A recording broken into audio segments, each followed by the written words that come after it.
மின்மினி தன் மீது வெறுப்பை காட்டவும் ஆரியன் அதிர்ந்து போயிருந்தான். மின்மினி பேசியதில் இருக்கும் நியாயம் ஆரியனுக்கு புரிந்திருந்தாலும் மின்மினி இந்த விஷயத்தை இன்னும் பொறுமையாக ஹேண்டில் செய்திருக்கலாம் என்று நினைத்தான். மின்மினியின் சந்தேகத்தை தீர்த்து வைக்க விரும்பிய ஆரியன் அதற்கான பதிலை சொல்ல நினைத்தான். ஆனால் மின்மினி அவனிடமிருந்து விலகி ஆரியனிடம் வெறுப்பு நிறைந்த குரலில், உண்மைதான் ஆரியன், நீங்க ஒரு காசனோவா. நான் தான் உங்களை முட்டாள்தனமா நம்பிட்டு இருந்துட்டேன். நீங்க உங்க எந்த விஷயத்தையும் இப்ப வரைக்குமே மாத்திக்கல. உங்களை நான் முட்டாள்தனமா லவ் பண்ணிட்டு இருந்துட்டேன். உங்க கடந்த காலத்தை மறந்து நீங்க என் கூட வந்து சந்தோஷமா இருக்கணும்னு நினைக்கிறீங்க. ஆனா அப்படியெல்லாம் இல்ல. நீங்க இன்னும் அந்த கடந்த காலத்துல எப்படி இருந்தீங்களோ அதே மாதிரிதான் இருக்கீங்க என்று சொன்னாள். மின்மினியின் உறுதியான வார்த்தைகளை கேட்டு ஆரியன் இப்போது அவளை ஆச்சரியத்துடன் பார்க்க ஆரம்பித்தான். என்ன சொல்ற மின்மினி? நீ என்ன பேசுறன்னு புரிஞ்சுதான் பேசுறியா என்று கேட்டான். மின்மினி தன் கண்களில் வழிந்த கண்ணீரை துடைத்துக் கொண்டு, நான் புரிஞ்சுதான் பேசுறேன். என்ன உண்மையோ அதத்தான் சொல்றேன். நேத்துக்கு நீங்க பூர்ணாவை கட்டிப்பிடிக்கிறது நானே என் கண்ணால பார்த்தேன். அவளோட அவ்வளவு நெருக்கமா டான்ஸ் வேற ஆடினீங்க. எனக்காக தான் டான்ஸ் கத்துக்கிட்டீங்கன்னு சொன்னீங்க வேற. ஆனா எதுக்கு பூர்ணா கூட ஆடிட்டு இருக்கீங்க? அவ உங்களை கட்டிப்பிடிக்கிறானா பதிலுக்கு நீங்களும் அவளை கட்டிப்பிடிக்கிறீங்க. இதெல்லாம் என்ன? இதையே நான் பண்ணினா உங்களால ஒத்துக்க முடியுமா? நான் உங்க தம்பி அதர்வா கூட வெளியே போனதுக்கே உங்களுக்கு அவ்வளவு கோபம் வந்துச்சு இல்லையா? இப்ப நான் மட்டும் என்ன தியாகி ஆயிடணுமா? உங்களை போய் நான் நம்பணுமா? உங்களை நான் நம்பின வரைக்கும் போதும் ஆரியன். நானும் மனுஷிதான். என்னாலையும் ஒரு அளவுக்கு தான் பொறுத்துக்க முடியும். என்னோட ஃபீலிங்ஸ்னு ஒண்ணு இருக்கு. அத பத்தி உங்க யாருக்குமே அக்கறை இல்ல என்றபடி ஆரியனிடமிருந்து தன்னை விலக்கிக் கொண்டாள் மின்மினி. மின்மினி படபடவென பொரிந்து தள்ளவும் அதில் உள்ள உண்மைகள் சுட ஆரம்பிக்கவும் ஆரியனுக்கு அதற்கு மேல் அங்கு இருக்க முடியாமல் அந்த ரூமிலிருந்து வெளியேறினான். தன்னை பற்றி முழுதாக தெரிந்து கொண்ட சகதர்மினியான மின்மினி மனதில் எப்படி அவனை பற்றி இப்படி ஒரு அசிங்கமான எண்ணத்தை வைத்திருக்கிறாள் என்று அவனுக்கு கோபம் வந்தது.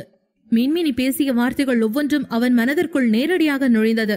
அவள் எதற்காக அந்த அவனுடைய கடந்த கால வாழ்க்கையை எப்போது பார்த்தாலும் சொல்லிக் காட்டிக் கொண்டிருக்கிறாள் என்று அவன் யோசிக்க ஆரம்பித்தான்.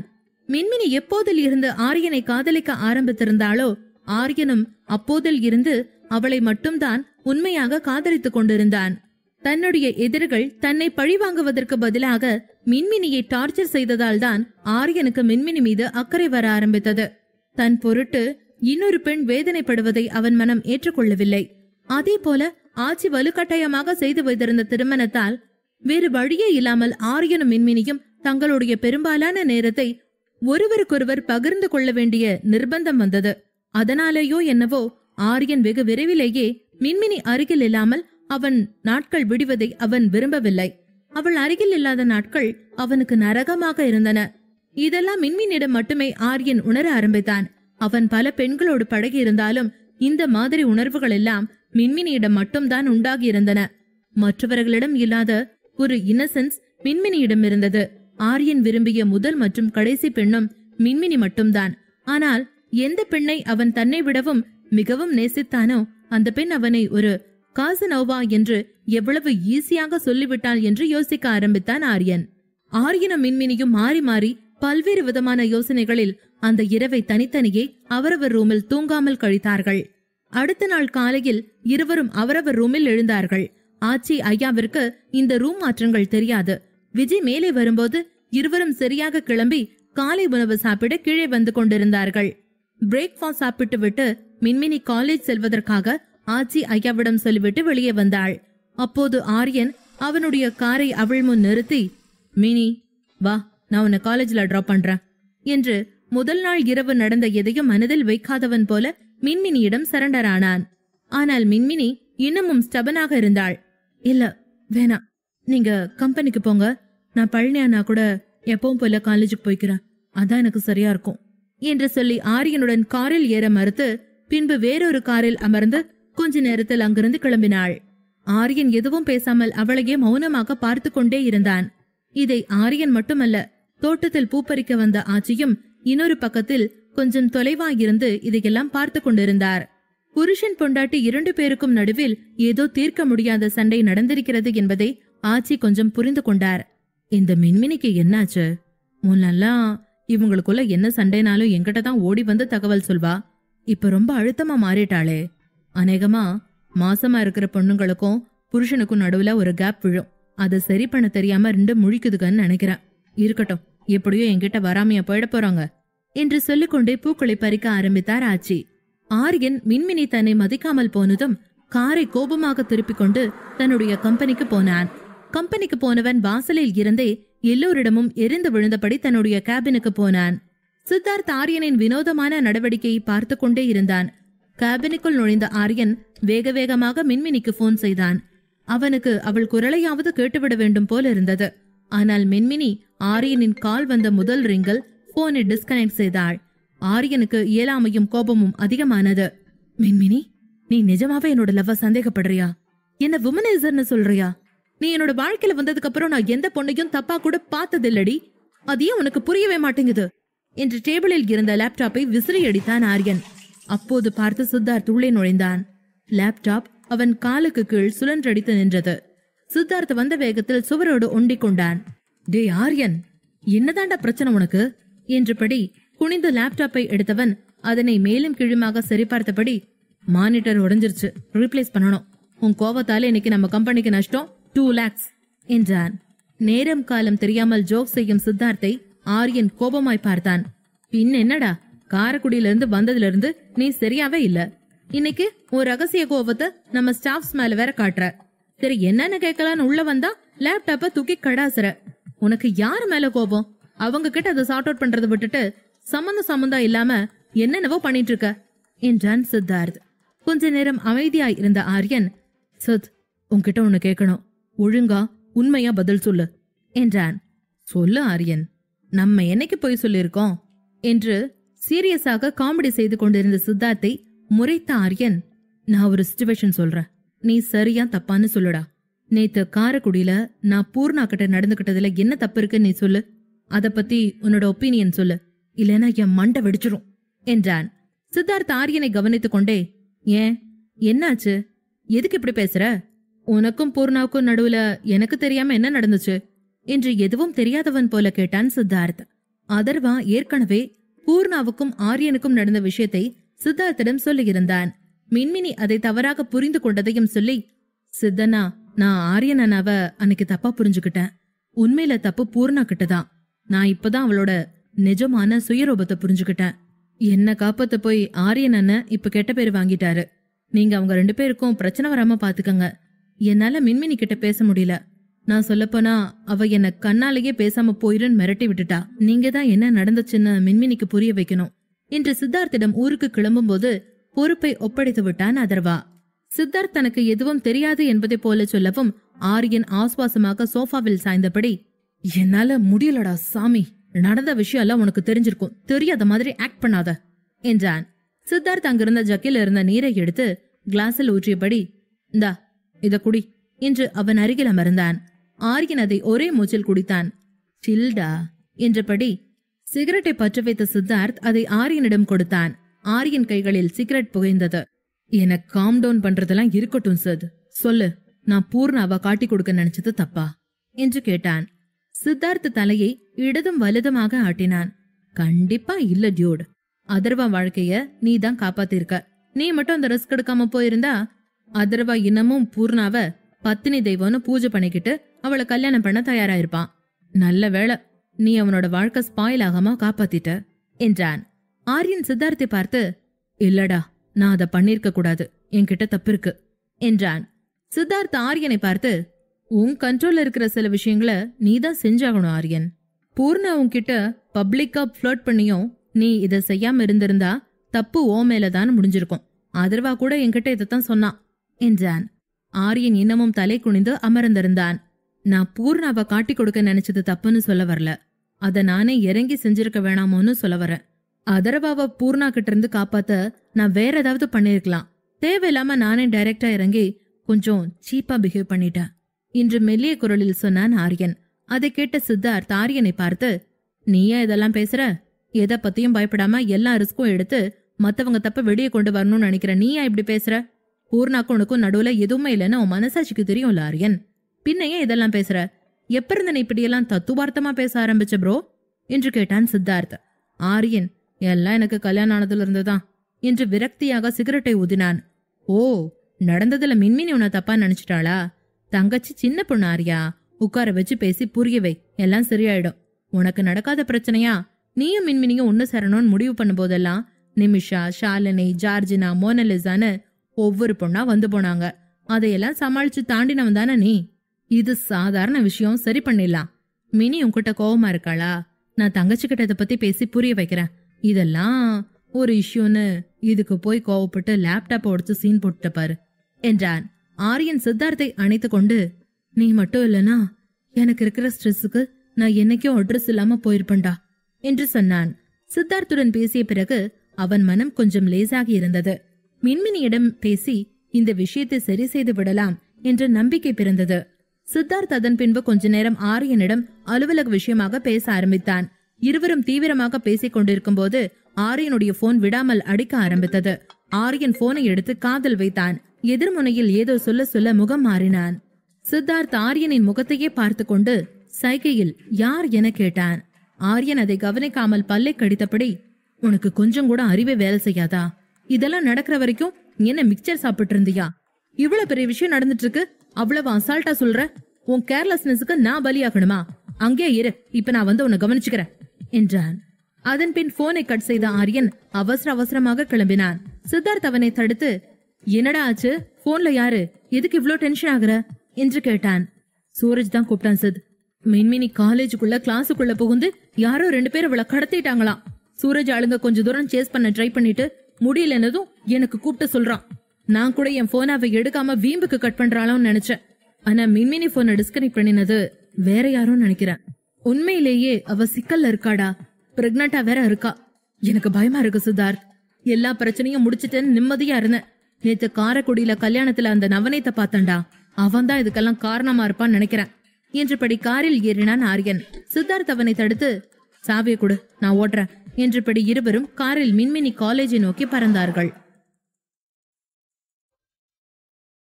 குலதெய்வ வழிபாடு மற்றும் பல சம்பிரதாயங்களை முடித்த அர்ச்சனாவும் அகிலனும் பிரதாப் மற்றும் தாத்தாவை அழைத்துக் கொண்டு ஊர்க்காரர்களிடம் பிரியா விடை பெற்றபடி மீண்டும் மதுரை விமான நிலையம் வந்தனர். விமானம் சென்னைக்கு புறப்பட்ட 10வது நிமிஷத்திலிருந்தே மயங்க் நிலை கொள்ளாமல் தவித்தான்.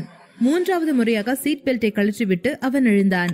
அப்போது தாத்தா அவனை பார்த்து, இப்ப என்னடா சும்மா சும்மா எந்திரிச்சு எங்க போற என்று கேட்டார். மயங்க் தாத்தாவை பார்த்து கண் செமிட்டியபடி, தாத்து எனக்கு பாத்ரூம் வருது, ஓசி ஜூஸ் நிறைய குடிச்சிட்டம் போல என்றபடி பாத்ரூமை நோக்கி போனான். தாத்தாவோ, போடா போ, நேச்சர் காலா இல்ல நேசத்தோட காலான்னு எனக்கு தெரியாது பாரு என்று குறும்பாக சொன்னபடி கண்களை மூடினார்.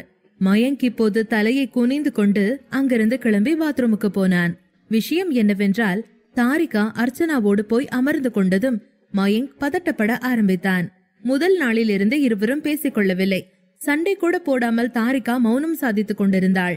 தாரிகா ஊரில் இருந்து கிளம்பும் போதிலிருந்தே வேண்டுமென்றே மயங்கை அவாய்ட் செய்து கொண்டிருந்தாள். காரில் அர்ச்சனா அருகில் அமர்ந்து கொண்டாள். விமானத்தின் காத்திருப்பு நேரத்திலும் அர்ச்சனாவோடுதான் இருந்தாள். இப்போது விமானத்திலும் நான் அம்மா பக்கத்துல உட்காந்துக்கிறேன் என்றபடி மயங்கை விட்டுவிட்டு அர்ச்சனா அருகில் அமர்ந்திருந்தாள். பாத்ரூமிலிருந்து திரும்பிய மயங்க் ஓரக்கண்ணால் தாரிகாவை பார்த்தான். அர்ச்சனாவுக்கும் மயங்கின் பதட்டங்கள் புரிந்திருந்தாலும் கண்டுகொள்ளாமல் அகிலனுடன் பேசிக் கொண்டு வந்தார். தாரிகா அர்ச்சனாவின் தோளில் தலை வைத்து தூங்க ஆரம்பித்திருந்தாள். அதை பார்த்ததும் மயங்கின் முகத்தில் புன்முறுவல் அரும்பியது. சரியான தூங்கு மூஞ்சி என்று சிரித்தான். தாரிகா பயணம் என்றால் தூங்கி விடுவாள் என்று மயங்க் புரிந்து கொண்டான். வண்டி ஏறி அமர்ந்த 5வது நிமிடத்தில் அவள் தூங்க ஆரம்பிப்பது வழக்கம் என்பதை மயங்க் புரிந்து கொண்டான். மயங்க் வந்து அவன் இடத்தில் அமர்ந்ததும் தாத்தா அவனை பார்த்து, பறக்காதடா, உன் பொண்டாட்டி என்ன பட்டாம்பூச்சியா? ஏரோப்ளேன் ஜன்னல் வழியா பறந்தா போக போறா? கம்முன்னு உட்காரு, கொஞ்ச நேரத்துல சென்னை வந்துரும். அடுத்த 1 மணி நேரத்துல வீட்டுக்கு போனதும் உன் பொண்டாட்டியோட தானே இருக்க போற என்று கிண்டல் செய்தார். மயங்க் தாத்தாவின் கிண்டலை பொறுத்து கொள்ள முடியாமல் கண்களை மூடினான். தாரிகா அவனை அலட்சியப்படுத்தினால் அவனால் ஏன் அதை பொறுத்து கொள்ள முடியவில்லை என்று மயங்கால் புரிந்து கொள்ள முடியவில்லை. இத்தனைக்கும் மோனிஷாவை நேசிக்க ஆரம்பித்து ஏறக்குறைய 2 வருடம் ஆகியிருந்தது.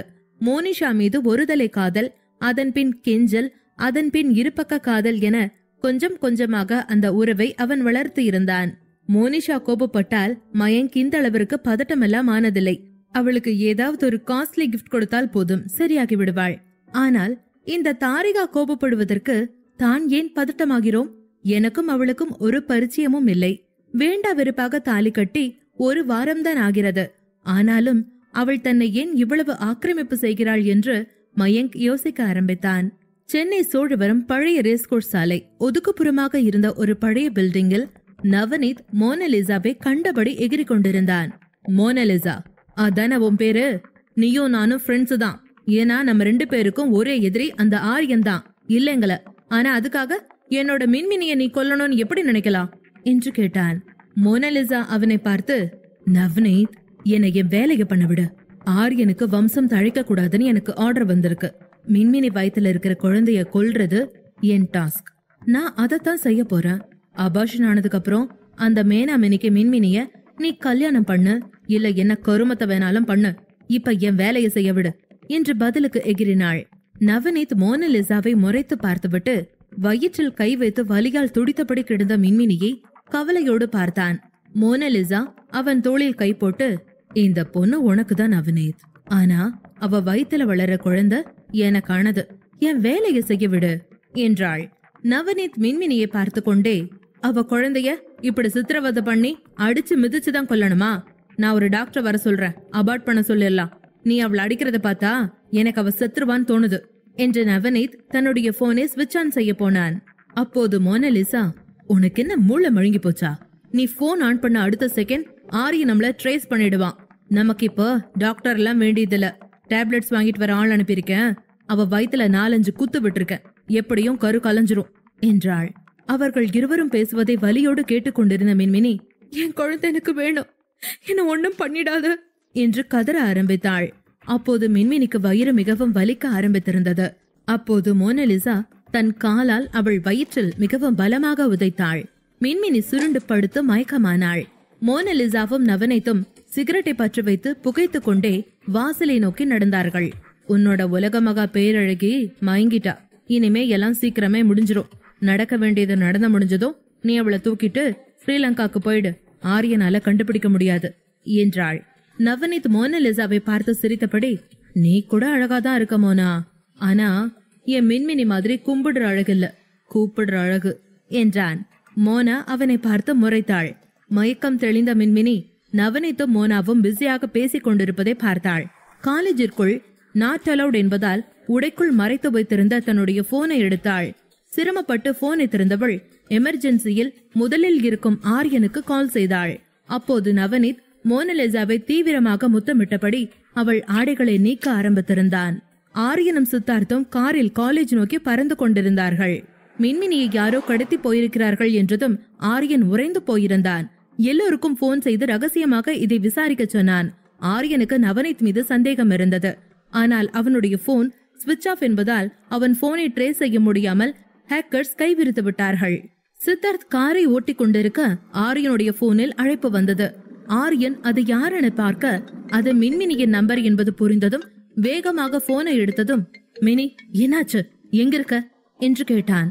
ஆனால் மின்மினி வாய் திறந்தால் மாட்டிக்கொள்வாள் என்பதால் எதுவும் பேசாமல் அமைதியாக அப்படியே சுருண்டு படுத்திருந்தாள். ஆரியன் மறுமுனையில், மின்மினி, ஆர் யூ ஓகே, எங்க இருக்க என்று கேட்டுக்கொண்டிருந்தவன் கொஞ்ச நேரம் கழித்து அவள் பேசினால் மாட்டிக்கொள்வாள் என்பதால் போனை மட்டும் ஆன் செய்து வைத்திருக்கிறாள் என்பதை புரிந்து கொண்டான். சித்தார்த் காரை ஆட்டோ மோடில் போட்டுவிட்டு ஹேக்கர்களிடம் மின்மினி போனை ட்ரேஸ் செய்ய சொன்னான். ஆரியன் பொறுமையாக போனின் மறுமுனையில் ஏதேனும் குரல்கள் கேட்கிறதா என்று கவனிக்க ஆரம்பித்தான். அப்போது மோனலிசாவின் குரல் மிக மெல்லியதாக கேட்டது. நவநீத், நான் சொல்றது முழுசா கேளு. என் வேலைய நான் முடிச்சாகணும். என்னை விடு. மின்மினி குழந்தைய நான் கொன்னாகணும். என்ன நீ ஸ்பாயில் பண்றதால உனக்கு ஒரு பிரயோஜனமும் இல்ல. நானே இல்லைனாலும் மின்மினி குழந்தை உயிரோடு இருக்க கூடாது. அதுக்கான வேலைய என் பாஸ் பண்ணிட்டே இருக்காங்க என்று மோனலிசா முனங்கிக் கொண்டிருந்தாள். நவநீத் எதுவும் பேசாமல் அவன் வேலையில் கவனமாக இருந்தான். அதை கேட்ட ஆரியன் மொத்தமாய் நடுங்கி போனான். சித்தார்த் ஆரியனை காம்டவுன் செய்தபடி, இருடா, ட்ரேஸ் பண்ணிட்டு இருக்காங்க, கொஞ்சம் வெயிட் பண்ணு என்றபடி வண்டியை ஓரங்கட்டினான். மோனலிசாவோட பாஸ் யாரு? அதான் அந்த ஜானத்தன் திருந்திட்டானே, அப்புறம் வேற யாரா இருப்பாங்க என்று யோசிக்க ஆரம்பித்தான் சித்தார்த். ஆரியன் எதுவும் பேசாமல் ஹெட்செட் போட்டு அங்கே நடப்பதை கேட்க ஆரம்பித்தான். கொஞ்ச நேரத்தில் குரல்கள் நின்று போக சட்டென அந்த கால் டிஸ்கனெக்ட் செய்யப்பட்டது. தான் மீண்டும் அழைத்தால் மினிக்கு ஆபத்து என்பதால் ஆரியன் பல்லை கடித்துக் கொண்டு காத்திருந்தான். இன்னொரு பக்கம் மோனலிசாவும் நவநீத்தும் தன்னை நோக்கி வந்து கொண்டிருப்பதை பார்த்த மின்மினி போனை டிஸ்கனெக்ட் செய்து மயக்கத்தில் இருப்பவள் போல் நடிக்க ஆரம்பித்தாள். மயங்கி இருந்தால் மோனலிசா தன்னை அடிக்காமல் இருப்பாள் என்று நினைத்தாள் மின்மினி. நவநீத் மோனலிசாவை அணைத்துக் கொண்டே உள்ளே வந்தான். அதற்குள் அவர்களுடைய ஆள் டேப்லெட்ஸ் வாங்கிக் கொண்டு வந்திருந்தான். மோனலிசா நவநீத்தை முத்தமிட அனுமதிக்காமல், அவ வாயில அந்த டேப்லெட்ஸ் போட்டு தனியா ஊத்துங்க என்று கத்தினாள். நவநீத் மோனலிசாவை மறுபடியும் ஆசை தீராமல் பார்த்தான். இல்ல, எனக்கு பத்தல, மறுபடியும் எனக்கு நீ வேணும் என்றான். அதற்கு மோனலிசா அலட்சியமாக நவநீத்தை பார்த்து கொண்டே, நீ என்ன வேணா பண்ணு, ஆனா சீக்கிரம் பண்ணு. எனக்கு மின்மினிக்கு அபார்ஷன் பண்ணி ஆகணும்.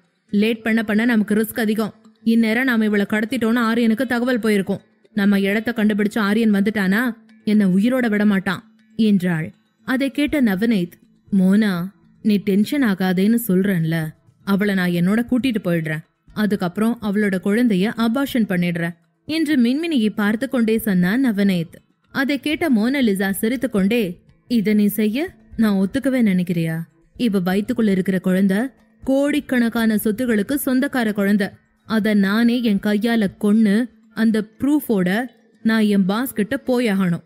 அதனால அவளை அபார்ஷன் பண்ணாம நீ உன் கூட கூட்டிட்டு போறேங்கிற பேச்சுக்கே இடமில்ல நவநீத் என்றாள். அதுவரை அவளை முத்தமிட்டு கொண்டிருந்த நவநீத் இப்போது அவளை இறுக்கி பிடித்து கொண்டு, சரி உன் இஷ்டம், நீ என்ன பண்ணணுமோ பண்ணு, நான் அது வரைக்கும் வெயிட் பண்ணி அவளை என் கூட கூப்பிட்டு போய்க்கிறேன். பட் அதுக்கு முன்னால ஐ நீட் ஒன்ஸ் மோர் என்றான். ஆரியன் மறுமுனையில் கோபத்தில் கொந்தளித்தான். அது அந்த மோனலிசாவோட குரல் தான். அவ எப்படி இங்க வந்தான்னு எனக்கு புரியல. காந்திமதி அத்தை தான் அவளை ஏதோ ட்ராக் பண்ணிட்டே இருந்திருப்பாங்கன்னு நினைக்கிறேன். என் குழந்தைய கொல்லணும்னு நினைக்கிற ஒரே ஆள் என் காந்திமதி அத்தை தான். எனக்கு அவங்க மேலதான் சந்தேகமா இருக்கு என்றான். அதற்குள் ஹேக்கர்ஸ் மின்மினி இருக்கும் சோழவரம் ரேஸ்கோர்ஸ் ரோடு லொகேஷனை ஆரியன் நம்பருக்கு அனுப்பி வைத்தார்கள். பார்த்ததும் பதட்டமான ஆரியன் அதன் பின் காரை விட்டு இறங்கி டிரைவர் சீட்டில் இருந்த சித்தார்த்தை நகர சொல்லிவிட்டு தான் காரை ஓட்ட ஆரம்பித்தான். சித்தார்த் பதட்டமாக சீட் பெல்ட் போட்டபடி, பாத்துடா, ஓவர் ஸ்பீட்ல போற என்று ஆரியனை எச்சரித்தான். ஆரியன் கோபம் அடங்காமல் ஆக்சிலேட்டரை அழுத்தியபடி, எனக்கு தெரியலடா சித், மின்மினிக்கோ என் குழந்தைக்கோ ஏதாவது ஆகுறதுக்கு முன்னாடி நான் போய் அவங்கள காப்பாத்தி ஆகணும் என்றான். ஆனா ஒண்ணு மட்டும் உண்மைடா, என் அப்பா அம்மா சாவுக்கு காரணமா இருந்த அந்த காந்திமதியோட ரத்தத்தை பார்க்காம என் கை ஓயாது என்ற ஆரியனை சித்தார்த் அதிர்ச்சியோடு பார்க்க ஆரம்பித்தான். வீட்டில் இருக்கும் யாருக்கும் இதை பற்றி சொல்ல வேண்டாம் என்று சூரஜிற்கு கட்டளையிட்ட சித்தார்த் ஆரியனோடு காரில் பயணித்தபடி வேறு சிலருக்கு போன் செய்ய ஆரம்பித்தான். ஆரியன் மனம் அந்த காரை போல அதிவேகமாக பயணித்துக் கொண்டிருந்தது. மின்மினி போனை டிஸ்கனெக்ட் செய்யும் போது லேசாக முனங்கியதால் அவளுக்கு அடிபட்டு இருக்கலாம் என்று ஆரியன் புரிந்து கொண்டான். கொஞ்ச நேரம் கழித்து நவநீத்தும் மோனலிசாவும் மின்மினி இருக்கும் இடத்திற்கு திரும்பி வந்தார்கள். அதே நேரம் மின்மினி மோனலிசா தன்னை நோக்கி வருவதை பார்த்து மயக்கத்தில் இருப்பவள் போல தொடர்ந்து நடிக்க ஆரம்பித்தாள். அவள் மயங்கி கிடந்ததால் மாத்திரைகளை அவள் வாயில் போட முடியாமல் அடியால் யோசித்துக் கொண்டிருந்தான். அப்போது மோனலிசா சந்தேகமாக பார்த்து கொண்டே மின்மினியை நெருங்கி காலால் அவள் முகத்தை திருப்பினாள். அதை பார்த்த நவநீத், அவ என் ஏஞ்சல், அவளை சாஃப்டா ஹேண்டில் பண்ண பேபி என்றான்.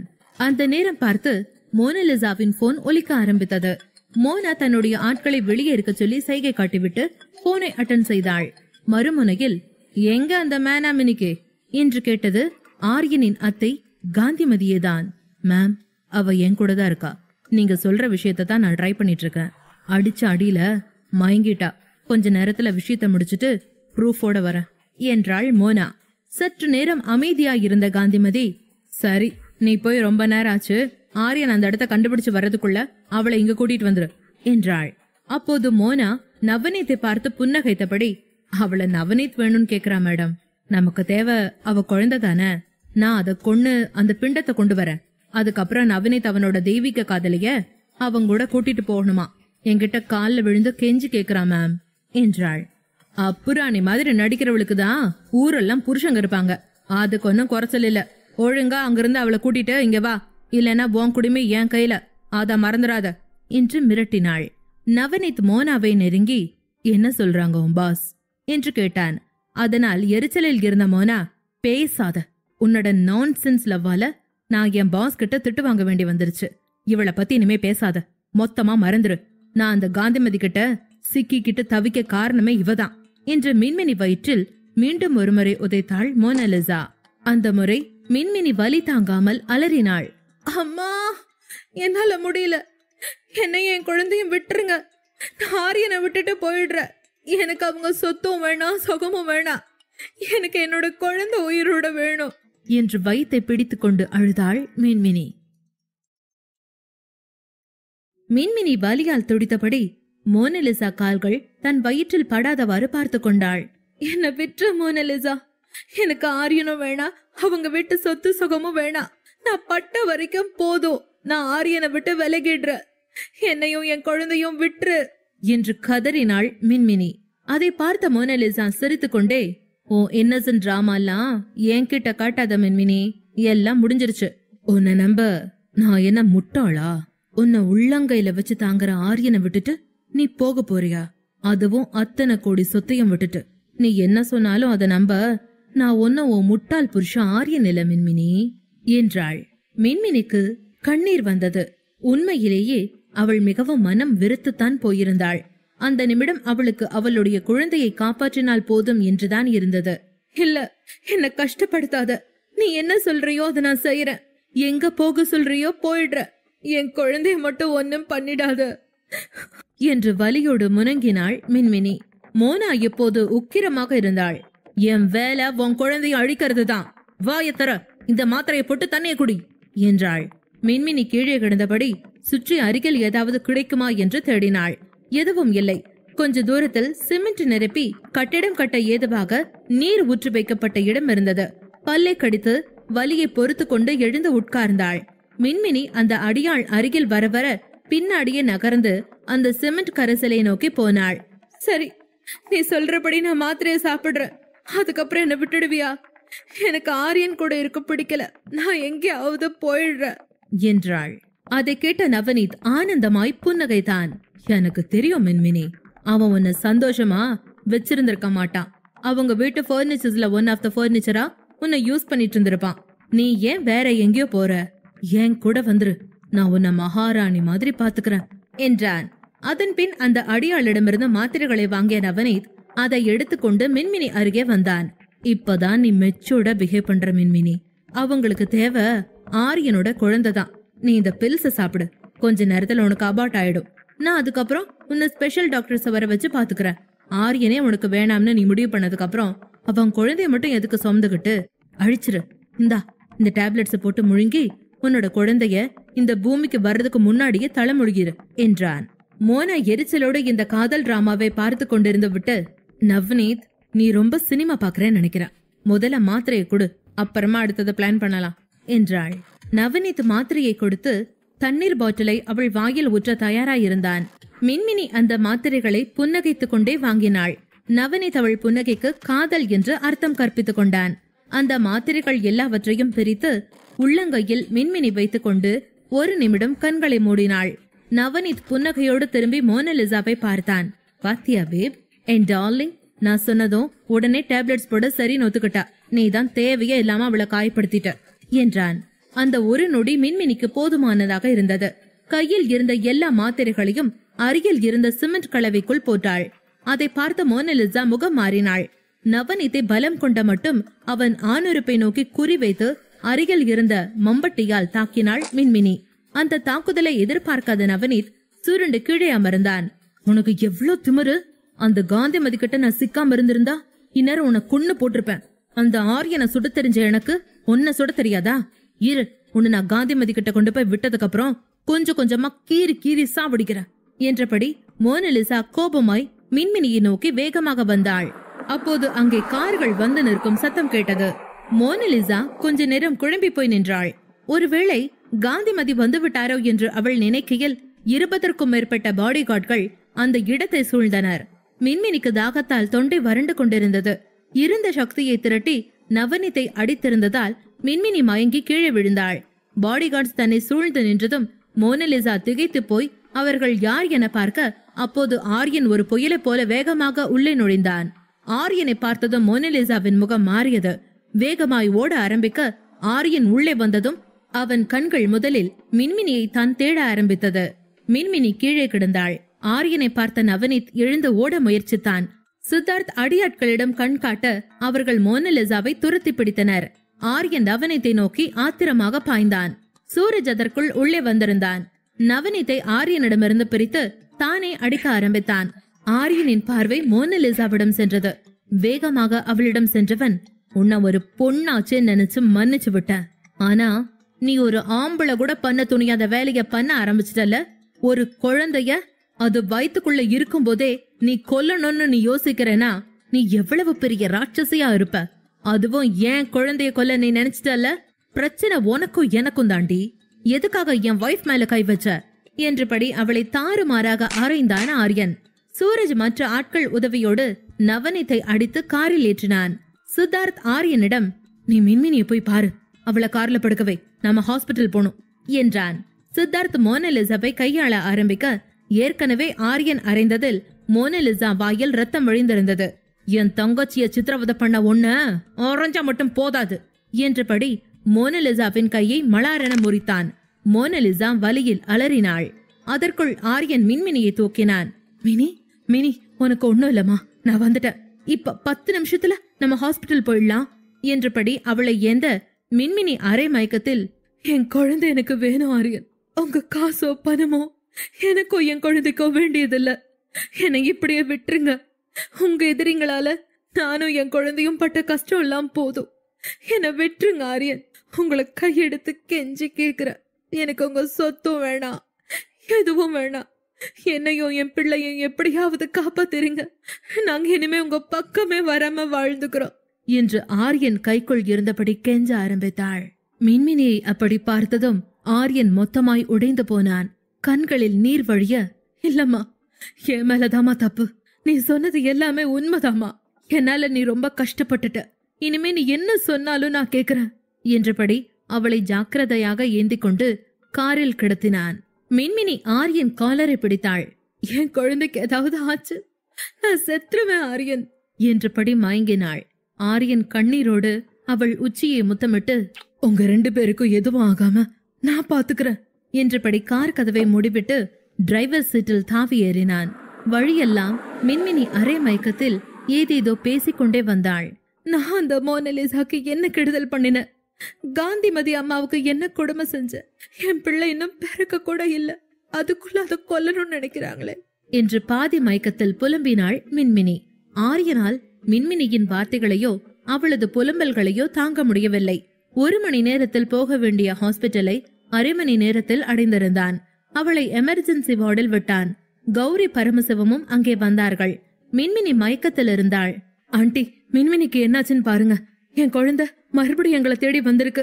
இந்த தடவை அதுக்கு ஒன்னும் ஆகாம நான் பாத்துக்கிறதா நான் குழந்தைகிட்ட ப்ராமிஸ் பண்ணிருக்கேன். கொஞ்சம் பாருங்க ஆண்டி என்று ஆரியன் கதறினான். கௌரி பரமசிவம் மாஸ்க் வழியே ஆரியனை பார்த்தபடி உள்ளே போனாள். ஆரியன் பயந்து போய் தன்னுடைய நெஞ்சை பிடித்துக் கொண்டு அங்குள்ள சேரில் அமர்ந்தான். அதற்குள் ஆச்சிக்கும் ஐயாவுக்கும் சித்தார்த் தகவல் சொல்லியிருந்தான். மின்மினி முதல் தடவை அபார்ஷன் ஆனதற்கு தன்னுடைய கவனக்குறைவுதான் காரணம் என்பதை உணர்ந்ததால் இந்த முறை மிகவும் கவனமாக தன்னை பார்த்து கொண்டாள். குழந்தையோடு அனுதினமும் ஒரு நொடி தவறாமல் பேசினாள். அதையெல்லாம் யோசித்து பார்த்த ஆரியன் கண்களில் இருந்து நீர் வழிந்தது. அப்போது ஆச்சியின் பதட்டமான குரல் ஆரியனின் காதுகளில் ஒலித்தது. ஆரியன், என்ன ஆச்சுடா என்று ஆச்சி பதறி போய் கேட்க, தெரியல ஆச்சி, டாக்டர் போயிருக்காங்க. எனக்கு பயமா இருக்கு. ஏதாவது பண்ணுங்க ஆச்சி. எப்படியாவது என் குழந்தையும் மின்மினியும் காப்பாத்துங்க ஆச்சி என்று ஆச்சியின் கால்களை பிடித்து கதறினான் ஆரியன். ஐயா ஆரியனை தூக்கி நிறுத்தினார். ஒன்னும் ஆகாதுடா, நம்ம மகா சதாசிவம் நம்ம பிள்ளைய காப்பாத்தும் என்றார். அதை கேட்ட ஆரியன், ஆமா ஐயா, நீங்க சொல்றது கரெக்ட்.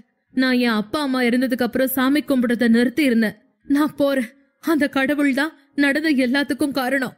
அவர் என் மின்மினியையும் குழந்தையும் காப்பாத்தியே ஆகணும் என்றபடி ஹாஸ்பிட்டலுக்கு உள்ளே இருந்த கோவிலுக்கு போனான் ஆரியன். என் மின்மினியையும் என் பிள்ளையையும் என்கிட்ட நல்லபடியா திருப்பி கொடுத்துருங்க. நீங்க என்ன கேட்டாலும் தரேன். அபிஷேகம், பூஜை எல்லாமே பண்றேன். என் குழந்தைய காப்பாத்தி கொடுத்துருங்க என்று கண்ணீரோடு கோவிலில் நின்றான் ஆரியன். அங்கிருந்த வைத்தீஸ்வரனும் தையல் நாயகி அம்மனும் ஆரியனை முன்பே தெரிந்தவர்கள் போல புன்னகைத்துக் கொண்டு நின்றார்கள்.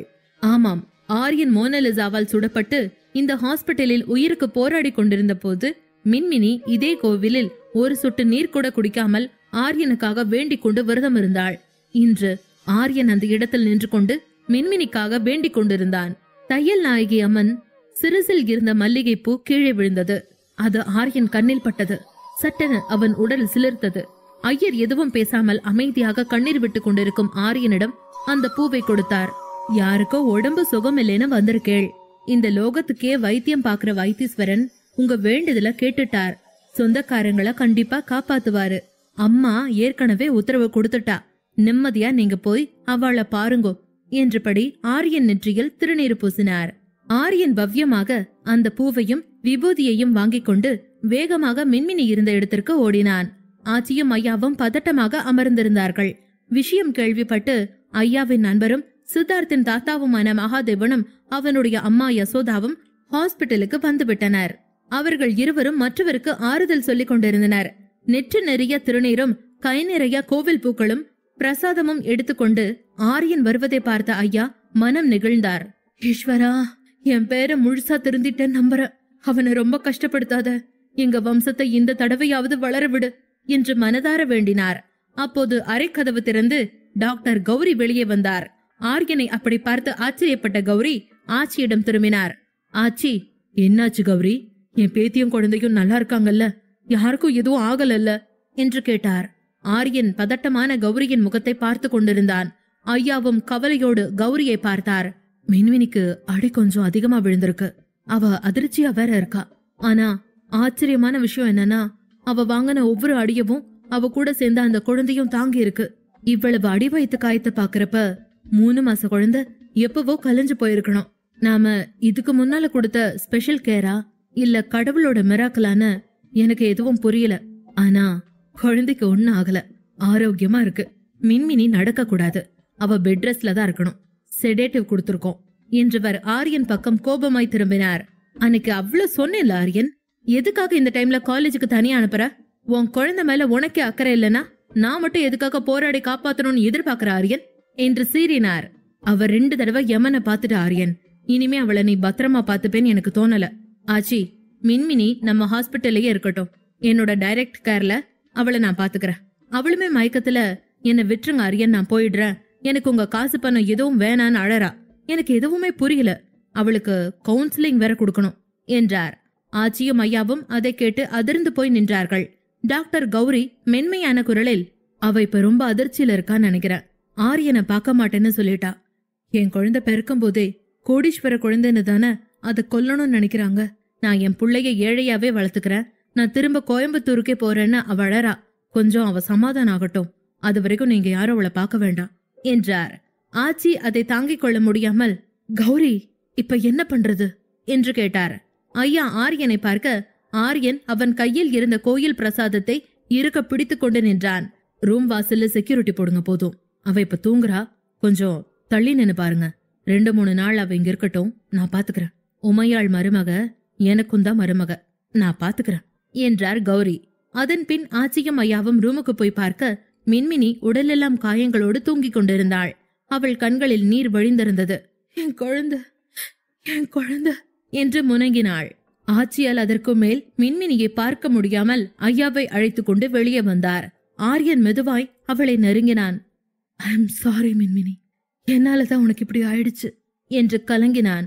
அதன் பின் கையில் இருந்த திருநீரையும் குங்குமத்தையும் அவள் நெற்றியில் வைத்துவிட்டு பூவை அவள் தலையில் வைத்து விட்டான்.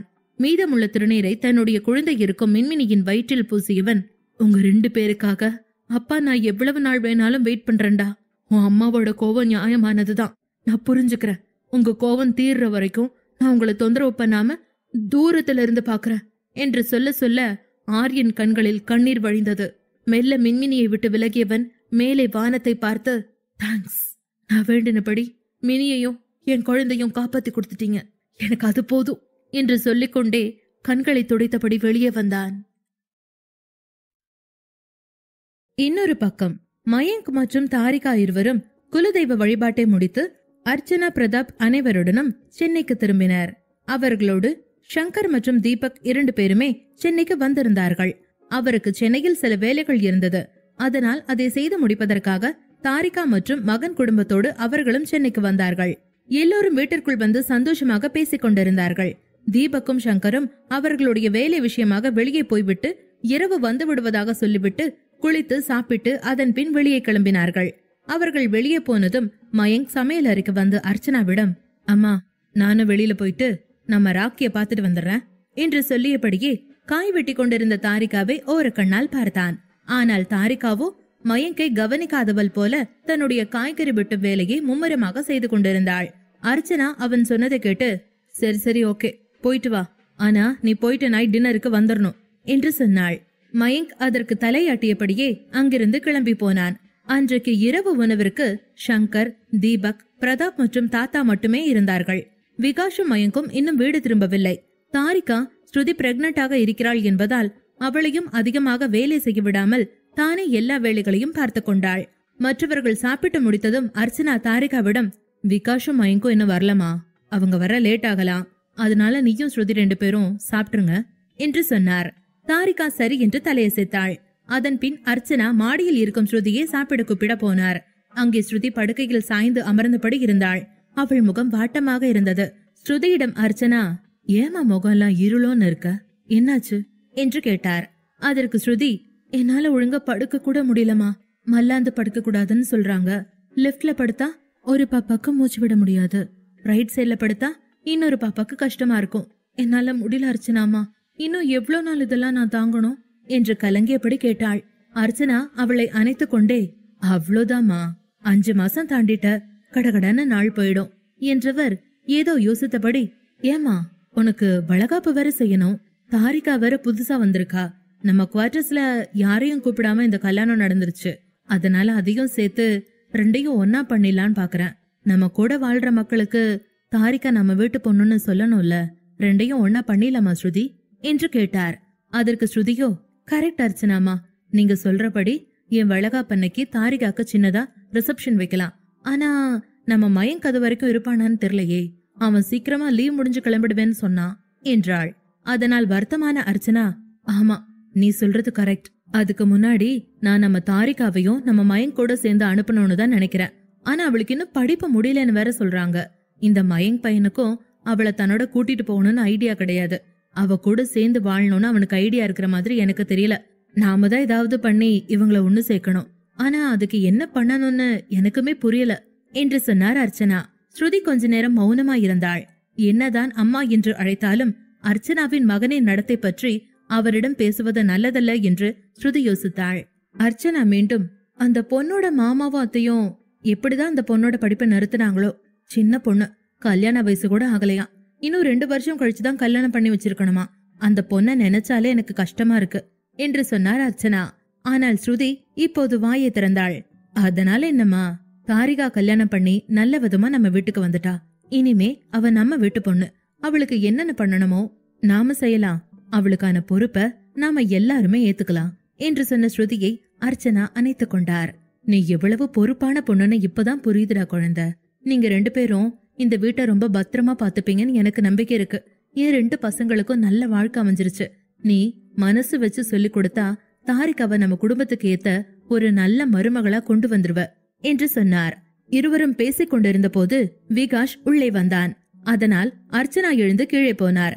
விகாஷ் சட்டையை கழற்றிய ஸ்ருதி, போய் ஃப்ரெஷ் ஆகு, உனக்கு நான் சாப்பாடு எடுத்து வைக்கிறேன் என்று சொன்னாள். விகாஷ் அவளை அணைத்து முத்தமிட்டபடி, நீ ரெஸ்ட் எடு, நான் போய் சாப்பிட்டுக்கிறேன் என்று சொன்னான். ஆனால் ஸ்ருதியோ, காலையில இருந்து நான் சும்மா தான் இருக்கேன், எனக்கு ஒரு கஷ்டமும் இல்ல, உனக்கு என் கையால ஒரு நேரமாவது ஊட்டி விட்டாதான் எனக்கு நிம்மதியா இருக்கும் என்றாள். விகாஷ் புன்னகைத்தபடி அவளை தன் அருகில் இழுத்துக்கொண்டு, சரி, என்னோட பப்ளி மாசுக்கு இன்னும் வேற என்னெல்லாம் பிடிக்கும் என்று கேட்டான். அதை கேட்ட ஸ்ருதி கோபமானாள். ஓய், மறுபடியும் நீ என்ன குண்டா இருக்கேன்னு சொல்லிட்டு இருக்கியா என்று சொன்னாள். விகாஷ் ஸ்ருதி கண்ணத்தை தட்டி கொடுத்து, நான் எப்பமா அப்படி சொன்னேன் என்று சொல்லிவிட்டு டவலை எடுத்துக்கொண்டு சிரித்துக்கொண்டே பாத்ரூமிற்கு போனான்.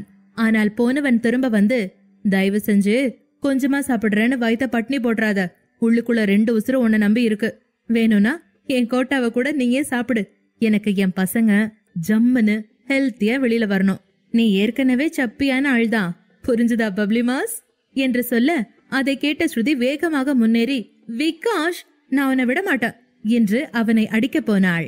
அதற்கு முன் வேகமாக பாத்ரூமிற்குள் நுழைந்த விகாஷை பார்த்து ஸ்ருதி சிரித்துக் கொண்டே அந்த அறையை விட்டு வெளியே வந்தாள். அதே நேரம் மயங்க் வீட்டிற்கு திரும்பி வந்திருந்தான். அவன் வீட்டிற்குள் நுழையும் போது சரியாக மோனிஷாவிடமிருந்து அவனுக்கு கால் வந்தது. அப்போது அந்த போனை எடுத்து வீட்டிற்குள் ஹாலில் வந்து பேசிக் கொண்டிருந்த மயங்க் திடீரென முகமெல்லாம் மாறி பதறி எடுத்து வீட்டின் பின்பக்கம் ஓடினான். மயங்க் தன்னுடைய வீட்டின் பின்பக்கம் ஓடி வந்து பார்த்தபோது அங்கே மோனிஷா தன்னுடைய காரின் முன் நின்று கொண்டிருந்தாள். கடுப்பான மயங்க் அவள் அருகில் வந்ததும் மோனிஷா அவனை கட்டிப்பிடித்து அழ ஆரம்பித்தாள். மயங்க் அவளை தன் கைகளில் பிடித்து ஆச்சரியத்தோடு, நீ குடிச்சிருக்கியா மோனிஷா என்று கேட்டான். மோனிஷா அவனை பார்த்து, ஆமா, நீ என்கிட்ட என்ன சொன்ன மயங்க்? நீ பேசின வார்த்தை என் மனச உடைச்சு போட்டுருச்சு. எனக்கு என்ன பண்றதுன்னு தெரியல, அதான் குடிச்சேன் என்றாள். மயங்க் அதை கேட்டு குற்ற உணர்ச்சியோடு பேசாமல் நின்றான். அதன் பின்பு மோனிஷா மயங்க் கில்ட்டியாவதை உணர்ந்தாள். நடு வீதி என்றும் பார்க்காமல் அவனுடைய காலரை பிடித்து அவனை அணைத்து மயங்க் உதடுகளில் தன் உதடுகளை பொருத்தினாள். அவள் அப்படி செய்யவும் மயங்க் அவளை உதறி தள்ளிவிட்டு, தயவு செஞ்சு மோனிஷா ஒழுங்கா நடந்துக்க. குடிச்சிட்டேங்கிறதுக்காக இதெல்லாம் பண்றது சரியில்ல. நீ குடிச்சிருக்கேன்னு அட்வான்டேஜ் எடுத்துக்காத. நான் உன்னை ஒரு நாளும் ஏமாத்தணும்னு நினைக்கல. ஆனா எனக்கு அந்த கல்யாணம் நடந்தப்ப எனக்கு சப்போர்ட்டுக்குன்னு யாருமே இல்ல. ஹெல்ப்லெஸ் ஆயிட்டேன். எப்படியோ தாலி கட்டி பொண்டாட்டின்னு ஆக்கிட்டேன். அவளை துரத்து விட்டா போதுன்னு என்கிட்ட பிடிச்சு தள்ளிட்டாங்க. நான் இப்ப எப்படி அந்த பொண்ணை விட முடியும்? நீயே சொல்லு என்று கேட்டான். மோனிஷா மயங்கை இறுக்கமாக அணைத்து கொண்டாள். நீ கூட என்ன போனா போகுதுன்னு தனியா விட்டுட்டல்ல, அது மட்டும் நியாயமா என்று கேட்டாள். மயங்க் அதை கேட்டு மௌனமானான். அதன் பின், மோனிஷா, ஏன்னு எனக்கு தெரியல, ஆனா உண்மைய சொன்னா என்னோட கடந்த காலத்துல நடந்த எல்லா ஹாப்பினஸையும் என்னால விட்டு கொடுத்துட முடியும். ஆனா என்னால தாரிகாவை விட்டு வெளியே வர முடியாதுன்னு தோணுது. அவ ரொம்ப சின்ன பொண்ணு. அவளுக்கு என்ன தவிர இப்போதைக்கு வேற யாரும் இல்ல என்று சொன்னான். மயங்கின் பேச்சை கேட்டு மோனிஷா கண்களில் நீர் வழிந்தது. ஓஹோ, இப்ப அப்படி சொல்றியா? No problem. நீ என்னை விட்டுட்டு அவளை கல்யாணம் பண்ணிட்டல்ல, சரி ஒண்ணு பண்ணு, அவ கூட சேர்ந்து என்னையும் நீ உன் பொண்டாட்டியா தத்தெடுத்துக்கோ பிளீஸ். எனக்கு நீ வேணும். நீ இல்லாம என்னால வாழ முடியாது. ஐ லவ் யூ மயங்க் என்றாள் மோனிஷா. மயங்க் அதன் பின்பு மோனிஷாவை வலுக்கட்டாயமாக காரில் இழுத்து கொண்டு போய் டிரைவர் சீட்டுக்கு அருகே அமர வைத்தான். ஆனால் மோனிஷா, மயங்க், தயவு செஞ்சு என்ன விட்டுடாத, எனக்கு நீ மட்டும்தான் உலகம் என்று சொல்லி அழ ஆரம்பித்தாள். மயங்க் இப்படி அவள் கத்தியதை கண்டு கலங்கினான். மோனிஷாவை காருக்குள் உட்கார வைத்து டோரை சாத்தியவன் யாராவது மோனிஷாவுடன் அவனை பார்க்கிறார்களா என்று அங்கும் இங்கும் கண்களை சுழற்றினான். அப்போது அவன் கண்கள் வீட்டின் மாடிக்கு போனதும் அப்படியே ஃப்ரீஸ் ஆகி நின்றது. அங்கே தாரிகாவும் மனுவும் மொட்டை மாடியில் நின்று அவனை பார்த்து கொண்டிருந்தார்கள். மயங்க் நின்ற இடத்தில் தெருவிளக்கிலிருந்து நல்ல வெளிச்சம் இருந்ததால் கீழே நடந்த எல்லாவற்றையும் அந்த இருவரும் பார்த்து கொண்டிருந்தது தெரிந்தது. அவர்கள் இருவரையும் அங்கே பார்த்ததும் மயங்கின் விழிகள் பிதுங்கின. அவனுக்கு ஒரு நிமிடம் உயிர் தொண்டை வரை வந்துவிட்டு கீழே போனது. மயங்க் தாரிகாவை பார்த்ததும் தாரிகாவும் திரும்பி அவனை பார்த்தாள். அதன்பின் மயங்க் வேக வேகமாக மோனிஷாவின் கார் டிரைவிங் சீட்டில் அமர்ந்து காரை எடுத்துக்கொண்டு கிளம்பினான். மறுபடியும் இதையெல்லாம் பார்த்த மனஸ்வினியின் மனநிலை மிகவும் மோசமாக இருந்தது. தாரிகாவை பார்த்து, சின்னண்ணி, மயங்க் அண்ணா என்ன பண்றாங்கன்னு பாத்தீங்களா என்று அழுது கொண்டே சொல்ல வரும்போது தாரிகா அவள் வாயை அழுத்தி, இல்ல, இத பத்தி நாம பேச வேணாம், கிழப்போலாவா என்று மென்மையாக சொன்னாள். அதன் பின்பு இருவரும் கீழே வந்தார்கள். அப்போது ஸ்ருதி கீழே படிகளில் இறங்க ஆயத்தமாக்கிக் கொண்டிருப்பதை பார்த்து தாரிகா அவளை தடுத்து, விகாஷ் அண்ணா வந்துட்டாரா என்று கேட்டாள். ஸ்ருதி, ஆமா தாரிகா, நான் போய் அவருக்கு சாப்பாடு தட்டுல போட்டு கொண்டு வரத்தான் கீழே போயிட்டு இருக்கேன் என்று சொல்லவும் தாரிகா அவளிடம், நீங்க சிரமப்படாதீங்க, நானே சாப்பாட இங்க கொண்டு வந்து தரேன், போய் ரூம்ல இருங்க என்று சொன்னாள். ஸ்ருதி அதை மறுக்க நினைத்தாலும் தாரிகா அவளை கம்பல் செய்ததால் சரி என்று சொல்லிவிட்டு ஸ்ருதி அவளுடைய அறைக்கு திரும்பி போனாள். தாரிகா வேகமாக கிச்சனுக்கு வந்து விகாஷிற்கு தட்டெடுத்து உணவுகளை எடுத்து வைக்க ஆரம்பித்தாள். ஆனால் அவள் கைகள் நடுங்கின. அவள் குழம்பை சாதத்தில் ஊற்ற முயற்சிக்க அவள் கையில் இருந்த கரண்டி கீழே விழுந்தது. அதன் பின் இன்னொரு கரண்டி எடுக்க முயன்றாள். ஆனால் அதற்கு மேல் அவளால் சமாளிக்க முடியாமல் அவள் கதறி அழுதபடி அங்கே தரையில் அமர்ந்தாள். அவளை பின்தொடர்ந்த மனஸ்வினி அவசரமாக சமையலறைக்கு வந்து தாரிகாவை கட்டிப்பிடித்தபடி, அண்ணி, அண்ணி அழாதீங்க, அழாதீங்க அண்ணி என்று சொன்னாள். ஆனால் தாரிகாவால் அமைதியாக இருக்க முடியாமல் மனஸ்வினியை கட்டிப்பிடித்து கொண்டு, மனு, நீ பார்த்தல்ல உங்க அண்ணா அந்த பொண்ணு கூட என்று சொல்லி அதற்கு மேல் எதுவும் பேச முடியாமல் தவித்தாள். சின்ன பெண்ணாக இருந்தாலும் மனஸ்வினி அவளை அமைதிப்படுத்தி, அண்ணே அழாதீங்க, முதல்ல எந்திரிங்க, கண்ண தொடங்க என்று சொன்னாள். தாரிகாவை எப்படி கையாள்வது என்று மனஸ்வினிக்கும் புரியவில்லை. அவளுக்கு அதையெல்லாம் செய்யக்கூடிய வயதில்லை என்றாலும் அவள் பார்த்த விஷயம் புரியாத அளவிற்கு முட்டாள் இல்லை. இப்போது அவள் அண்ணன் மயங்க் மீது மிகவும் கோபமாக இருந்தாள். தன்னாலேயே அந்த காட்சிகளை பார்த்ததும் தாங்கிக் கொள்ள முடியாமல் சிரமப்பட்ட போது தாரிகாவிற்கு அது எத்தனை வலி கொடுக்கக்கூடிய விஷயமாக இருக்கும் என்பதை மனஸ்வினி புரிந்து கொண்டிருந்தாள். தாரிகா அழுது கொண்டே, மனு, ஓ அண்ணா மேல தப்பில்ல, நான் தான் மயங்க கல்யாணம் பண்ணி ரொம்ப பெரிய தப்பு பண்ணிட்டேன் என்று சொன்னாள். மனஸ்வினி தாரிகாவிடம், இல்ல அண்ணி, நீங்க என்ன பேசுறீங்க? இதுல உங்க தப்பு என்ன இருக்கு? எதுக்கு உங்களை நீங்களே தாழ்வா நினைச்சுக்கிறீங்க? அண்ணன் பண்ணின தப்புக்கு உங்களை நீங்களே ஏன் காரணம் சொல்லிக்கிறீங்க என்று கேட்டாள். அதை கேட்ட தாரிகா மீண்டும் ஒரு முறை அழ ஆரம்பித்தாள். அதன் பின் கண்களை துடைத்து கொண்டு, மனஸ்வினி பிளீஸ், விகாஷ் அண்ணாக்கு போய் சாப்பாடு கொடுத்துட்டு வா, அண்ணன் பசியோட இருப்பாரு என்றாள். மனஸ்வினியும், சரி அண்ணி, அதை நான் பாத்துக்கிறேன், நீங்க அலறத நிறுத்துங்க, சிங்க்ல முகம் கழுவிக்கோங்க, யாரும் பார்த்தா கண்டுபிடிச்சிட போறாங்க என்று சொன்னாள். கொஞ்ச நேரம் கழித்து மனஸ்வினி தட்டில் சாதமும் முட்டை குழம்பும் ஊற்றிக்கொண்டு மாடிக்கு கொண்டு போய் கொடுத்தாள். விகாஷ் அதை வாங்கி கொண்டு மனுவிடம், எல்லாரும் சாப்பிட்டாங்களா மனு? மயங்க் வந்துட்டானா என்று கேட்டான். மனஸ்வினி தனக்குள் பொங்கிய துக்கத்தை மறைத்து கொண்டு, இல்லனா, அவன் இன்னும் வீட்டுக்கு வரல என்று சொன்னாள். விகாஷ் அவளை தூங்க போக சொல்லிவிட்டு சாப்பாட்டை எடுத்துக்கொண்டு சாப்பிட ஆரம்பித்தான். உண்மையில் விகாஷ் அன்றைக்கு மயங்கை அறிந்ததற்கு அப்புறம் மயங்க் அவன் கண்முன் படாமலேயே இருந்து வந்தான். ஆனால் விகாஷ் மயங்கோடு பேச விரும்பினான். மோனிஷா மயங்கை உண்மையாக காதலிக்கவில்லை என்பதற்கான ஆதாரங்களை விகாஷ் கையில் வைத்திருந்தான். அதை காட்டத்தான் அவன் மயங்கை தேடினான். ஆனால் மயங்க் இன்னும் வீட்டிற்கு வரவில்லை என்றதும் கொஞ்சம் வருத்தமானான். மயங்க் விகாஷின் போன் கால்களை கூட எடுக்கவில்லை. பெருமூச்சோடு விகாஷ் அந்த உணவை சாப்பிட ஆரம்பித்தான். தாரிகா இன்னமும் சமையல் அறையில் ஒரு மூலையில் அமர்ந்திருந்தாள். முழங்காலை கட்டிக்கொண்டு அழுது கொண்டிருந்தாள். அப்போது திடீரென்று ஒரு மனிதன் அவள் எதிரில் அமர்ந்தான். எதிரில் அமர்ந்திருந்த அவனை பார்த்து பயந்து போன தாரிகா, யாரு யாரு நீங்க என்று அதிர்ச்சி மாறாமல் கேட்டாள்.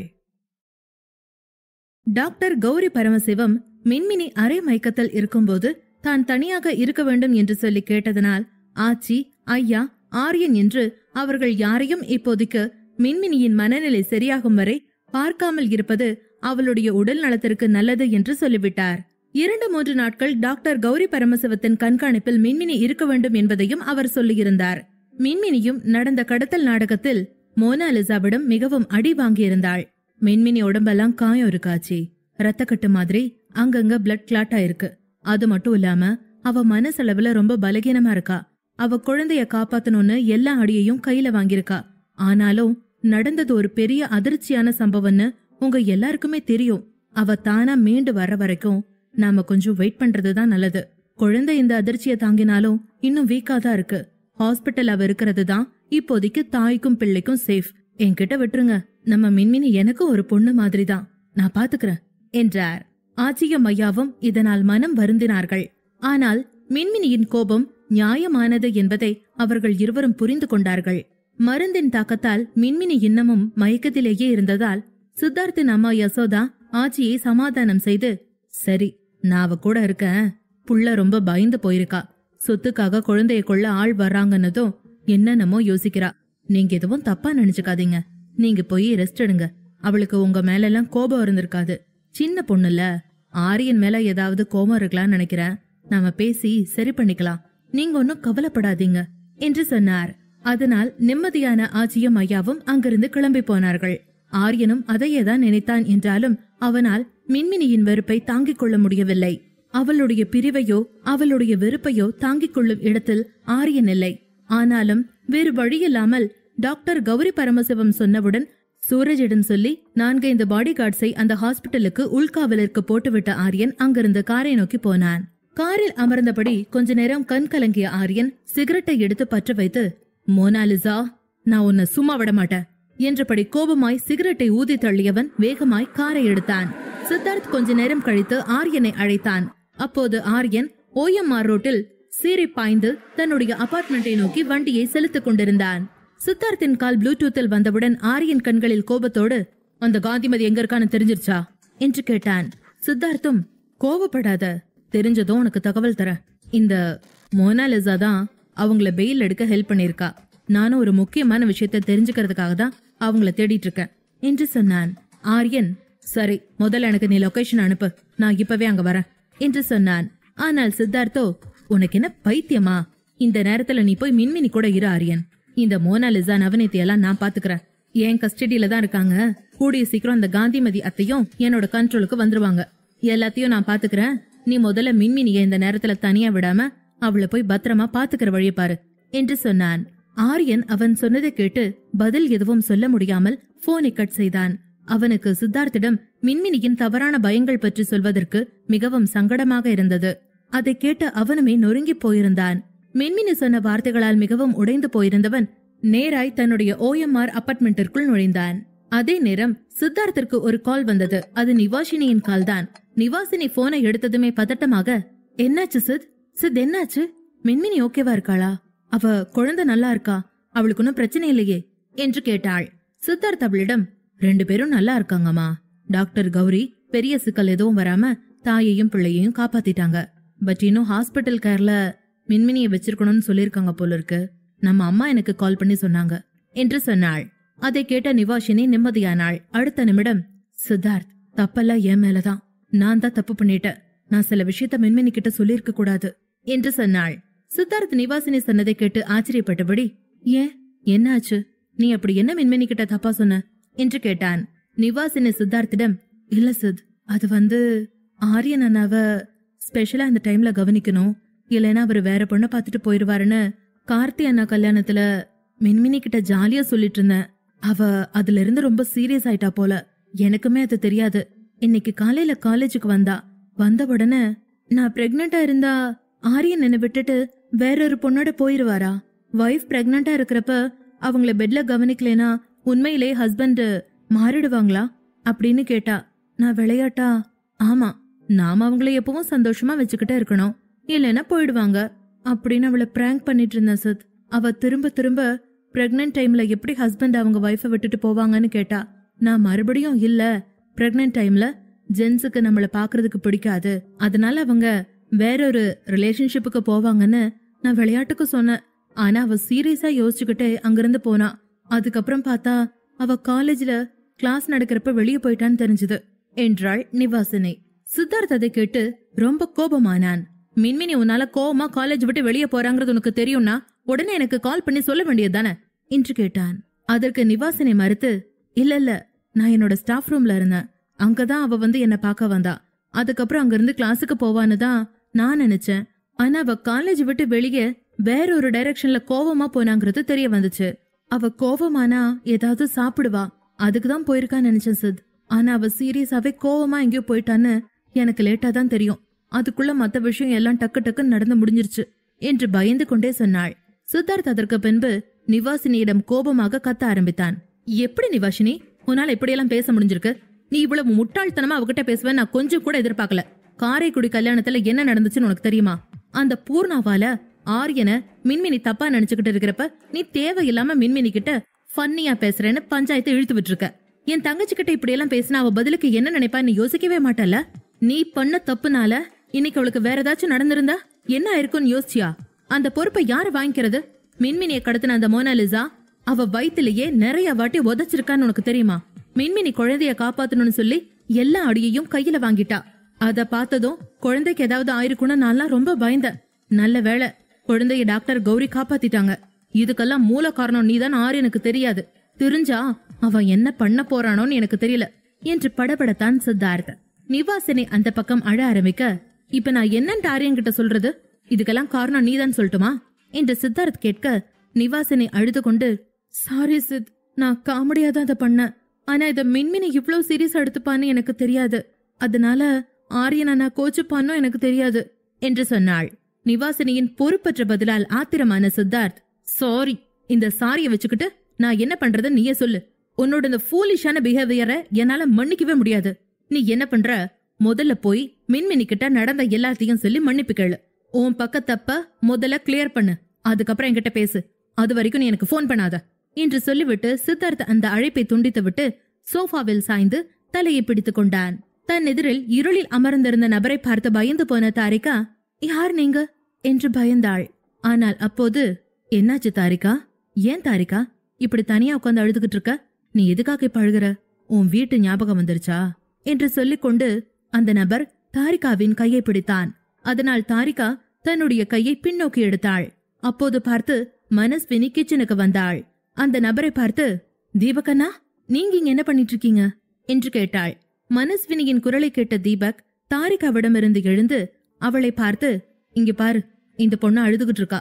எதுக்காக அழுவுறான்னு எனக்கு தெரியல. இந்த கிச்சன்ல லைட் கூட போடாம தனியா உட்கார்ந்து அழுதுகிட்டு இருந்தா. அதான் வந்து என்னன்னு கேட்டம்மா என்று மென்மையான குரலில் சமாளித்தான் தீபக். மனஸ்வினி நிலைமையை சமாளிக்க நினைத்து, அண்ணி எதையோ பார்த்து பயந்து போயிருந்தாங்க. இப்பதான் எங்கிட்ட அதை பத்தி சொல்லிட்டு இருந்தாங்க. நான் போய் விகாஷனாக்கு சாப்பாடு கொடுத்துட்டு வர போனேன். மயங்க் அண்ணனும் இல்லையா, அதான் அன்னைக்கு என்ன பண்றதுன்னு தெரியாம இருட்டுல அழுதுட்டு இருந்திருக்காங்க என்றாள். மனஸ்வினி அப்படி சமாளித்ததும் தாரிகாவும் அதையே பிடித்து கொண்டு, ஆமாங்க, கொஞ்சம் பயமா இருந்துச்சு, அதனாலதான் நான் லைட்டு கூட போட பயந்துகிட்டு மனஸ்வினி வர வரைக்கும் இங்கேயே உட்கார்ந்திருந்தேன் என்று சொல்லி தீபக்கிடம் சமாளித்தாள். அதன் பின், டக்குன்னு இருட்டுல உங்களை பார்த்த உடனே எனக்கு அடையாளம் தெரியல, அதான் கத்திட்டேன், ரொம்ப சாரி என்று சொன்னாள். அதை கேட்டு தீபக் மனஸ்வினி பக்கம் திரும்பி, சரிமா, நீ போய் டைனிங் டேபிள்ல இருந்து தண்ணி எடுத்துட்டு வா என்று சொல்ல மனஸ்வினி தண்ணீர் கொண்டு வந்து தந்தாள். தீபக் அந்த தண்ணியை தாரிகாவிடம் கொடுத்தான். தண்ணி குடிமா, தண்ணி குடிச்சா எல்லாம் சரியா போயிடும். இங்க பயப்படலாம் ஒன்னும் இல்லையே. அது சரி, வயசு பொண்ணு, ஏதாவது பார்க்க கூடாத பார்த்து பயந்திருப்ப என்று சொன்னான். அதன் பின்பு மனஸ்வினி தாரிகாவை எழுப்பி, வாங்க நீ, நான் உங்களை ரூமுக்கு கூட்டிட்டு போறேன் என்று சொன்னாள். அதற்கு தாரிகாவோ, இல்ல உங்க அண்ணா அங்க வருவாரு, நான் வரல என்று சொன்னாள். அப்போது தீபக் அந்த 2 பேரையும் வித்தியாசமாக பார்க்கவும் மனஸ்வினி மீண்டும் சமாளித்தபடி, இல்ல நீ, அண்ணா இனிமே உங்களை பயமுறுத்த மாட்டேன்னு சொல்லிட்டாரு. அன்னைக்கு அவர் பேய் வேஷம் போட்டு பயமுறுத்தினங்காட்டிக்கும் நீங்க பயந்தீங்க. ஆனா இனிமே அவர் பயமுறுத்த மாட்டேன்னு சொல்லிட்டாரு என்று மறுபடியும் உறவுக்காரர் முன்பு குடும்ப நிலைமையை சமாளித்தாள். தாரிகாவும் அந்த சூழ்நிலையை புரிந்து கொண்டு, சரி, ஆனா இன்னைக்கு ஒரு நாள் நான் உன் கூட தூங்கிக்கிட்டுமா? உங்க அண்ணன் மறுபடியும் பயமுறுத்துவார்னு எனக்கு தோணுது என்று சொல்ல மனஸ்வினி சரி என்று தலையாட்டினாள். இருவரும் அங்கிருந்து கிளம்பி மனஸ்வினி ரூமுக்கு போனார்கள். அந்த 2 பேரையும் ஹாலின் ஒரு மூலையில் நின்று பார்த்து கொண்டிருந்த தீபக்கின் கண்கள் தாரிகாவை மேலிருந்து கீழாக பார்த்தது. பின் தாரிகாவின் புடவைக்குள் இருக்கும் அழகையும் மேய்ந்து கொண்டிருந்தது. அதே நேரம் மயங்கை மோனிஷா அவளுடைய வீட்டிற்கு அழைத்து போனாள். அவளுடைய பெற்றோர் அவர்கள் இருவரையும் வீட்டிற்குள் வர அனுமதித்தார்கள். அதன் பிறகு மயங்குள்ளே வந்து மோனிஷாவை ஹாலில் விட்டுவிட்டு வெளியேற போகும்போது அவளுடைய பெற்றோர்கள் இருவரும், உள்ள வாப்பா, காஃபி சாப்பிட்டு போலாம் என்று சொல்ல, ஆனால் மயங்க் அதை வேண்டாம் என்று சொல்லிவிட்டு வெளியில் வந்து நின்று கொண்டு தனக்கான கேபை புக் செய்தான். கேப் வந்ததும் வீட்டிற்கு திரும்பி போகும் வழியில் அவனிடம் ஒரே ஒரு கேள்விதான் இருந்தது. மோனிஷா காதலிக்கும் போதெல்லாம் எப்ப பார்த்தாலும் தன்னுடைய பேரண்ட்ஸ் மிகவும் கண்டிப்பானவர்கள்னு சொல்லிக் கொண்டிருந்தாள். ஆனால் இன்றைக்கு அவர்களை நேரில் சந்தித்த போதுதான் உண்மையில் அவளுடைய பேரண்ட்ஸ் அவள் சொன்னது போல ஸ்ட்ரிக்டானவர்கள் இல்லை என்பது போல நடந்து கொண்டிருந்தார்கள். மயங்க் வீட்டிற்கு வரும்போது தாத்தா தான் அவனுக்காக தூங்காமல் இருந்து கதவை திறந்தார். ஏற்கனவே மணி இரவு 11 மணிக்கு மேல் ஆகியிருந்தது. மயங்க் அவசர அவசரமாக தன்னுடைய அறைக்கு வந்து தாரிகா அங்க இருக்கிறாளா என்று பார்த்தான். ஆனால் அவள் அங்கே இல்லாததால் மயங்க் தலையை கோதிக்கொண்டே, இந்நேரத்துக்கு அவ எங்க போயிருப்பா என்று யோசித்துக் கொண்டே, ஓ, மனஸ்வினி ரூம்ல தான் இருப்பா என்று முடிவெடுத்து அவள் ரூமிற்கு வெளியே நின்றபடி கதவை தட்டினான். ஆனால் ரொம்ப நேரம் அவன் கதவை தட்டியும் அவர்கள் இருவரும் கதவை திறக்காததால் அது வேண்டுமென்றே திறக்கவில்லை என்றும் அவனை தாரிகா பார்க்க மறுக்கிறாள் என்பதையும் புரிந்து கொண்ட மயங்க் அவனுடைய அறைக்கு திரும்பி போனான். இங்கே OMR வீட்டில் ஆரியன் அவனுடைய அபார்ட்மெண்டில் அடுத்த நாள் காலையில் தூங்கிக் கொண்டிருந்தான். கண் விழித்த அடுத்த நொடி டாக்டர் கௌரிக்கு போன் செய்து மின்மினியின் உடல் நலம் பற்றி விசாரித்தான். அவள் நன்றாக இருப்பதாகவும் இன்னமும் அவள் ரெஸ்ட் எடுத்துக் கொண்டிருப்பதால் மருந்துகளின் தாக்கத்தால் அவள் தூங்கிக் கொண்டிருப்பதாகவும் கௌரி சொன்னார்.